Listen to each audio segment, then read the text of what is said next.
Voilà, bonjour à vous. Vous avez vu dans les vidéos ce qu'est une équation, voilà, comment résoudre aussi une équation. Maintenant, il y a une image que j'aimerais vous donner, c'est qu'on peut comparer une équation à une balance. Alors que vous avez vu, une équation, en fait, c'est une égalité, où on a deux expressions littéraires de chaque côté de l'égalité. Et on pourrait comparer ça à une balance, où on a une égalité, puis à gauche et à droite de cette égalité, on a en fait deux expressions, deux choses qui sont, ça paraît logique, mais qui sont égales. Donc ça, c'est important de bien comprendre.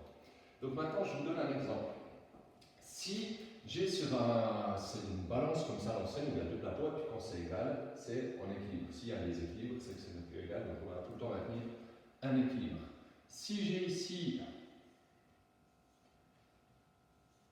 4 ronds bleus, et qu'ici j'ai 2 ronds bleus et un grand carré vert. Ici, je peux faire différentes opérations sur cette balance, d'un côté et de l'autre, pour que ça reste égal. Je pourrais rajouter, par exemple, de chaque côté, un rond bleu. Il faut que je rajoute des deux côtés pour que ça reste égal. Ok? Sinon, il y a un déséquilibre. Maintenant, si je décide, par exemple, d'enlever des deux côtés 3 ronds bleus, ben, si je les enlève ici à droite, il faut aussi que je les enlève à gauche pour qu'il y ait un équilibre. Puis là, donc, on pourrait voir que 1 carré bleu est égal à 2 ronds bleus. Pourquoi je vous dis tout ça? Je vous donne un exemple. Si j'ai une équation, alors je vous donne un exemple d'équation ici. J'ai l'équation par exemple 3x plus 5 est égal à x moins 7. Ici, donc ce que je vais faire, je vais comparer ça à la balance. Où donc ici j'aurai 3x, donc pardon, je vais les dessiner. J'ai 3 fois le x, x.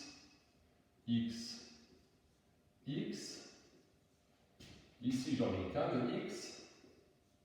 Ici j'ai 5. Donc ici je vais mettre le nombre 5. Ici à droite j'ai le nombre moins 7.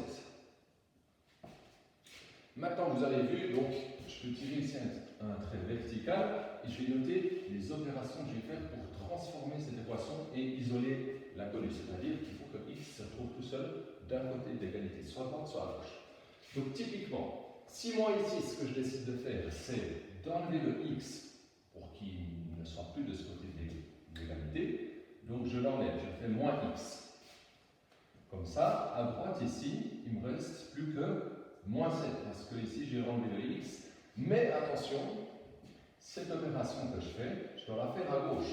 Ça se traduit comme ça avec la balance. Si moi j'enlève ici mon petit carré qui vaut x, si ici je l'enlève, pour que ça reste égal, il faut aussi que j'en enlève un de l'autre côté.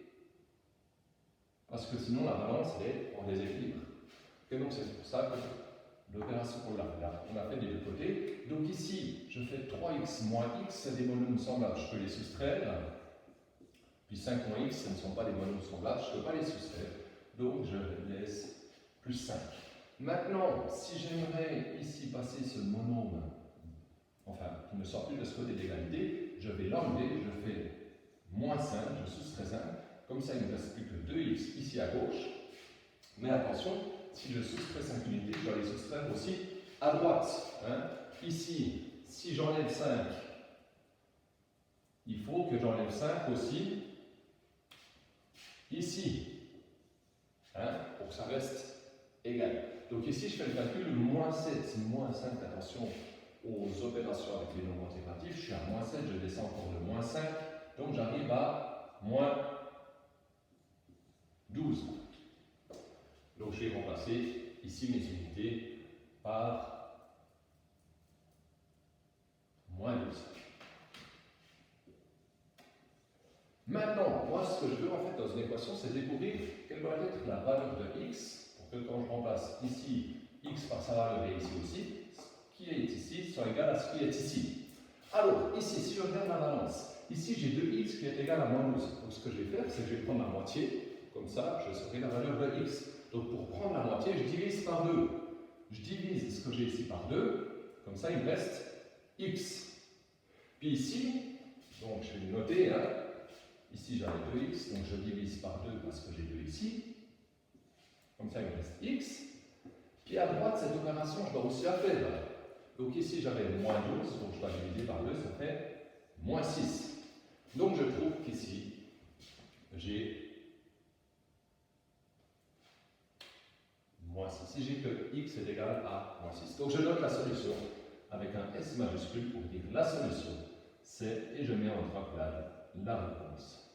Moins 6. Maintenant, vous pouvez vérifier si c'est juste. Vous prenez moins 6, vous remplacez x par moins 6 ici, x par moins 6 ici, puis on vérifie si c'est bien égal. Alors, je vais l'écrire ici. 3 fois moins 6 plus 5. 3 fois moins 6, je suis à moins 18, plus 5, j'arrive à moins 13. Donc, ici, ce que j'ai à gauche, ça me donne moins 13. Puis si je remplace x par moins 6 à droite, je l'écris moins 6, moins 7. Moins 6, moins 7, ça donne moins 13 aussi.